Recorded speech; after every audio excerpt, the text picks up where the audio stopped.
Hello my fiery friends, the Infernoman here with the hottest in budget deck technology. And for today's deck tech, join me once again as we of course go into the Midweek Magic Event, and it looks like it's going to be, it's going to be Brawl. And again, we want to clarify this is actually now what historic Brawl is called. It's just Brawl. Huh? I know, it seems a little confusing because now Brawl is standard Brawl, but historic Brawl is regular Brawl. I'm just confused. So join me right now as we play in the event for this week and for the deck that I am simply calling Life and Death. But before we continue, if you do like any of the content that I do, please like, follow, and subscribe wherever you watch the content so you don't miss out on any of the gameplay, booster pack openings, deck decks, and so much more. Longtime viewers of the channel know we do it. We have to, of course, talk about the stats of the deck before we dive right into it. So, our deck today is going to be Orzhov, i.e. white and black. We're having an average mana curve of about 1.7. We're looking at consistently 34 creatures in the deck with 10 instants, 8 sorceries, 6 artifacts, 12 enchantments, and 33 lands. So our deck's basic focus is not really anything super special. It's going to be your simple life gain and drain deck, and our commander, of course, is exemplifying that perfectly. So let's talk about it before we jump right into the full deck. We have Elias Il-Kor Sadistic Pilgrim. This Orzhov white and black legendary Phyrexian core cleric is a 2/2 with Death Touch. Whenever another creature enters the battlefield under your control, you gain 1 life.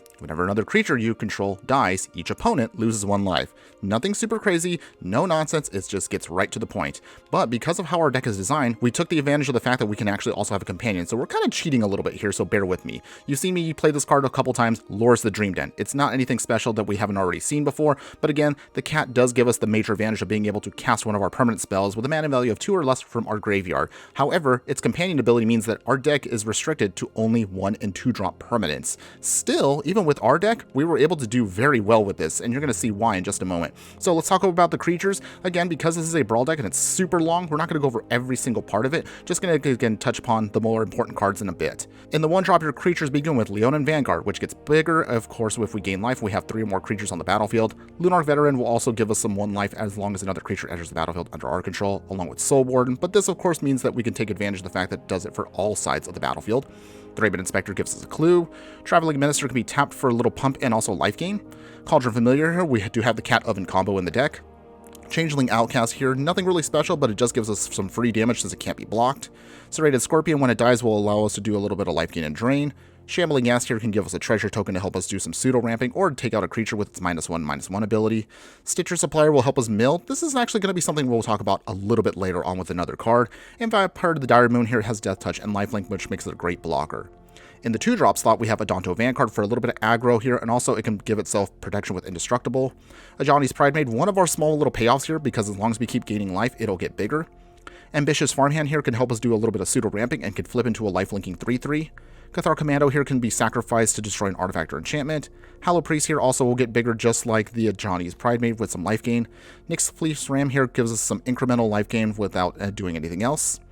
Phyrexian Missionary here also has lifelink, but also we can kick it if we need to bring back something. Resolute Reinforcements here gives us a little go-wide strategy here with an extra token. Seasoned Howlblade also can give itself indestructible if we discard a card. Skyclave Apparition is a Moto card, so we could either use it as a tap land or we can have it gain some life. Spirited Companion here, oh, he's such a cute little dog, but also it helps us just gain a little bit of extra card draw.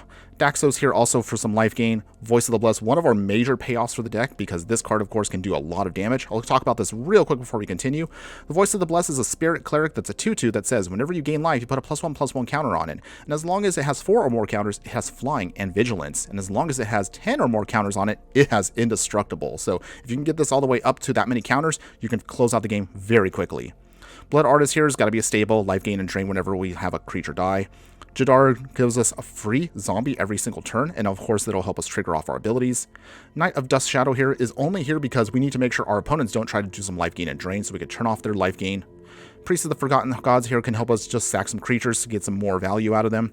Putrid Goblin here, also again, really great for the deck because it allows us to again use it a couple extra times before it completely goes away. Zulaport Cutthroat, similar to the Blood Artist for some life gain and drain. Gifted Aetherborn also has Death Touch and Lifelink, just like Vampire of the Dire Moon. Amelia here, Benavides Aguirre, really cool for the deck because it kind of becomes a little bit of a pseudo wrath on her own, as long as we can trigger her abilities. Corpse Knight here just helps us do some more draining. Cruel Celibate at the very bottom here also will do some life gain and drain, just like the Cutthroat and the Blood Artist.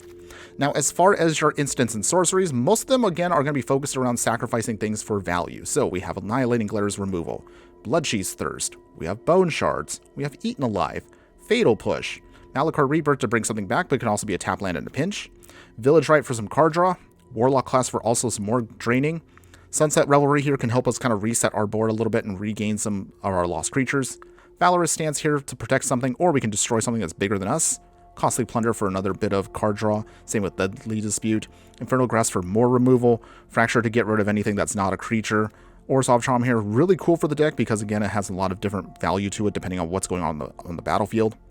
Rite of Oblivion for more removal, Patch Up here, and Call of the Death Dweller here can bring a couple creatures back, but the real big awesome option here is going to be Rally the Ancestors. So I'm going to talk about this real quick for also.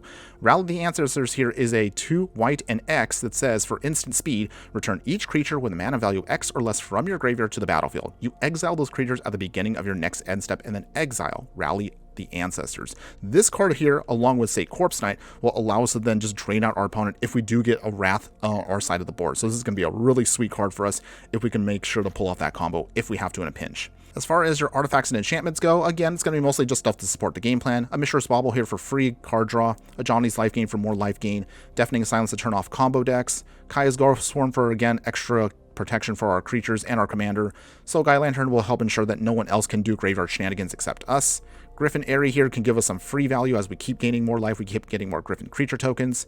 Burst of Meletis here does a little bit of everything, creates for us a token, and also does a little bit of pseudo ramp for us. Since our deck has a lot of small creatures, we also have Wither Crown here to kind of slow down our opponent and make them drain unless they sacrifice the creature. Hidden Stockpile here can be really great for us because we can then add some more servo tokens to gum up the board. Arcane Signet for staple reasons, same with Mind Stone here. Swift Boots, of course, for protection, and finally on the very top end, the Meat Hook Massacre. Unfortunately, we have to deal with the alchemy nerfs to the card, but it's perfectly fine because the card still does what we want it to do.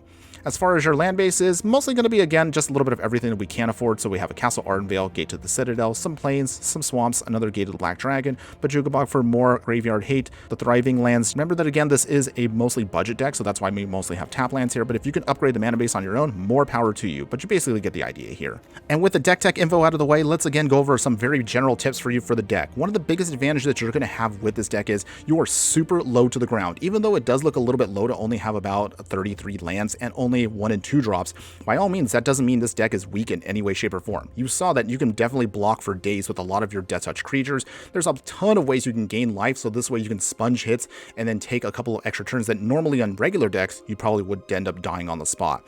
One of the other biggest advantages for the deck is since we have technically 2 commanders in the form of both our actual commander of Ilkor itself and also Loris, you can then slowly start building up your value. Even if your creatures get blown up from combat, then you can bring these cards back and you can eventually just drain out your opponent over and over again. The other cool thing is, even if you're not a big fan of super slow, dirtily style of gameplay, this deck can flex into the other way, as you saw, using our Meat Hook Massacre and Rally the Ancestors to eventually just drain out your opponent one massive Wrath, or again, bring everything back from a Wrath. Keep in mind also, you don't mind that your creatures are going to die a lot with this deck because, again, they're going to want to trade up by sacrificing them for value with cards such as your Annihilating Glare or your Fatal Pushes. So take advantage of that. And of course, if your opponent doesn't have that many creatures that you have to block with, you can then be even faster because you can be a lot more aggressive by eventually draining them out as you are doing more combat damage to their life total. Now, having said that, your biggest weakness in the deck is going to be you're super susceptible to anything that has exile effects. If you have an opponent that will do a lot of exile against you, you're going to have a bad time. If they have, say, a Sunfall or they have a Farewell, you're definitely going to have a bad time. There are going to be some matches where that graveyard is going to be really critical for you to bring back some stuff back to the battlefield, and if they can do it at instant speed, again, you're going to have a bad time. So keep those strategies again in mind as you're playing the deck. For those of you who weren't here in the earlier part of the channel, there's definitely going to be some deck techs I will link to you, of course. But overall, my only other final thing I just want to leave on the deck is I definitely had a lot of fun as always building these decks. These are always enjoyable to play in the Midweek Magic, and I really hope that we can get more and more of these events in the future. For those of you that are a fan of this, maybe even in paper, you can definitely put this together in paper for a reasonably decent budget. Yes, it's going to be a little pricey, but remember that, again, if you want to cut something to make it cheaper, cut Meat Hook Massacre and just throw in some general Wrath just to make it a little bit more palatable for you out there. If you are interested in upgrading the deck, by all means, just upgrade your mana base. I know every single deck tech I do, I always try to encourage you to upgrade your mana base, but that's definitely critical for this. You can upgrade that, and you can still have your janky creature deck as is, and it mostly will just do the same thing, just again more consistently. So just keep that in mind if you are fascinated by this kind of style of gameplay. But otherwise, if you are a fan of life gain and drain strategies, if you are a fan of sacrificing creatures and things for value, if you're a fan of playing dirtily against your opponent and eventually just getting a win out of nowhere by just draining them out with a combo, or maybe just getting a super aggro swing in, by all means, definitely give this deck a try. And I assure you, you're going to have a lot of fun doing so. You'll be surprised at how flexible this deck is, despite the fact that it may look a little restrictive with only 1 and 2 drops, and you'll definitely not be disappointed. That's all I have for you today. Thanks again for watching, everyone. And just remember that no matter what you do play in the game of life, always be sure to burn bright. Later.